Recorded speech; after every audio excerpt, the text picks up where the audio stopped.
Hey Dan, what do you think is the importance of trail cam, and how do you think it can help you track observations? Well, the nice thing about cell cams, or any cams for that matter, is they're the eyes that you can't be, right? They're the things in the woods when you're not in the woods. So as you put up your cell cams, your trail cams in the locations, one tip that I have for you is put them at the locations that you're actually hunting. That way, when you're getting those pictures or you're retrieving those pictures off the SD cards, you could screenshot it on your phone or save it to your phone, and then you could actually make a scout log in TrophyTracks, and it'll show you, very easy to do. Make a scout log, upload the picture, add an observation, how many deer, what deer was it. Maybe you want to start keeping track of all the bucks that are coming through here, and maybe you're to the point that you're actually giving names to the bucks. So you really want to start tracking what buck you're seeing, when you're seeing it, and it all goes part of your log. So the more data that you could add to your locations that you're hunting, the better, right? And when you could only hunt for a certain number of months out of the year, but the other months you could certainly use something like a cell cam. And that's typically what I do at the locations that I'm hunting, is I'm running a cell cam at those locations. And I have a licking branch right here behind me. I have a tree stand about 20 yards away from this, and I actually have a water hole on the opposite side of that, and going to be adding a little bit of mineral to this station because we're in PA and mineral is allowed, especially this time of the year. So again, running trail cams is a very smart thing to do. Pictures that you're getting from your cell cams, the good pictures, it's worth keeping track of. It's worth adding to your log. And now you're really starting to know when the deer are moving through here. Is there a reason that they're moving through here, given the weather conditions or the time of the year? And really, the more data that you could add to your log, the better your statistics are going to be, and the better you're going to be able to pick that right stand location to hunt. And hopefully that increases your chances of success. I'm going to go ahead and add this camera to the tree, and we'll go over and show you a little bit about the mock scrape that I have. And really, just kind of refreshing it up. I've had it up now for a couple of years, and bucks do hit it. In fact, we have some really cool footage of a buck the night before opening day of rifle season that walked right through here. He was a ghost after that. We didn't see him. No one got him that we know of, but I know he's still around, and now I want to start getting some pictures of him. So we'll go through the process of adding this camera to the tree.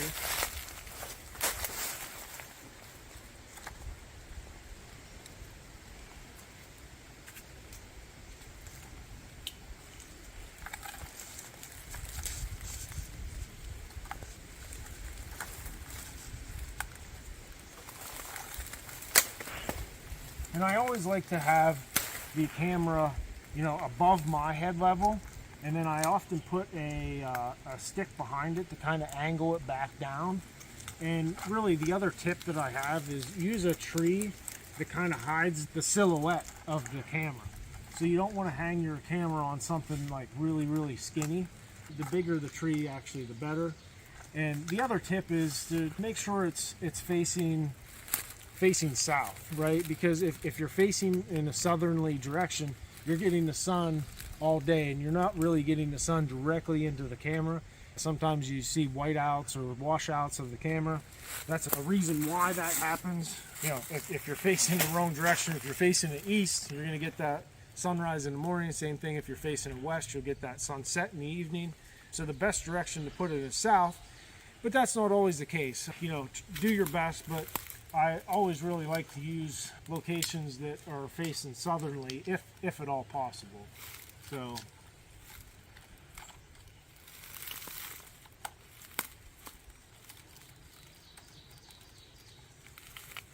So when you get a picture of a deer, what's like the first thing you do?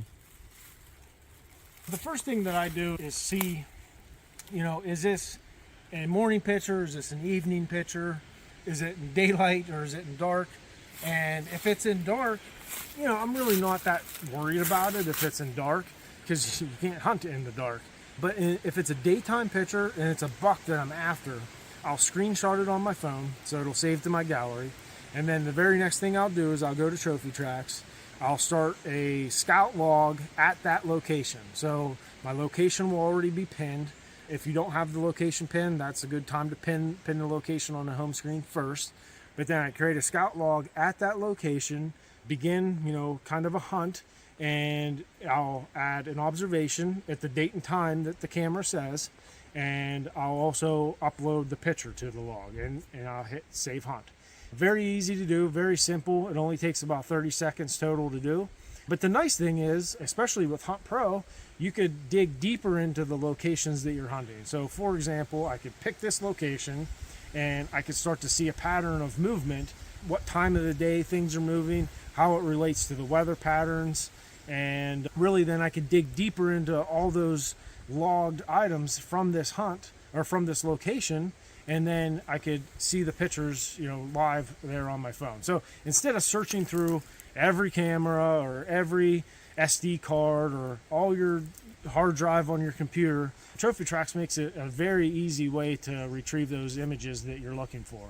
And really, if you would take it one step further and add a note when you're adding your scout log, and let's say you named this buck. Let's say that all the bucks or some of the target bucks, your mature bucks that you're hunting, you could actually give them a name.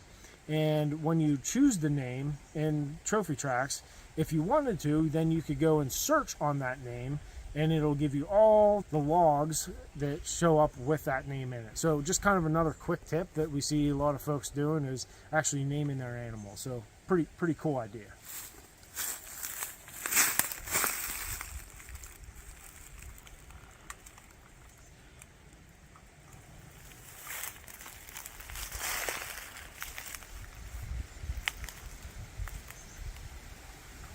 We're just going to let that on, and that'll sink it back up. But I want to show you the mock scrape that I have built here. And, this is a mock scrape location. I just have a vine hanging from a tree. I used some string to hook it up there. I have it right here at about chest level for a human, because that's about, eye level, head level for a deer walking through.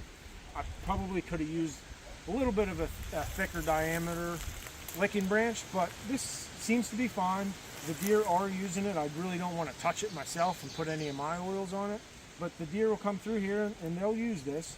We had lots of really great pictures from this location last year, and again, that's why I wanted to hang a cell cam here this year and get more pictures. So pretty cool.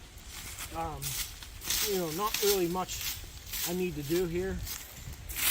Sure, I could get rid of some of the leaves that are on it, but they're not really too concerned with that at this point. This is more of like a signposting for them, and they start using it here in June, July, coming up through the season. So I just wanted to show you the licking branch, and then right here behind us is our tree stand. So another easy location. We're hunting along the edge of the field here. This seems to be a really good transition area, really good funnel where the deer move out through here. So really we're just adding sweeteners, right? We're adding cameras, we're adding a licking branch. I have a water hole over here, set up some mineral stations here. So just a really good location to have a really nice setup here. So wanted to just go over some of those details here. As it relates to TrophyTracks, and anything that I do while I'm out here today, I'll be making a TrophyTracks log to know that that's when I visited, that's when I put the cell cam here, refreshed the mock scrape, maybe I added some mineral, cleaned out the water hole, whatever it might be. I'm going to add that to my TrophyTracks log just so I can look back on that.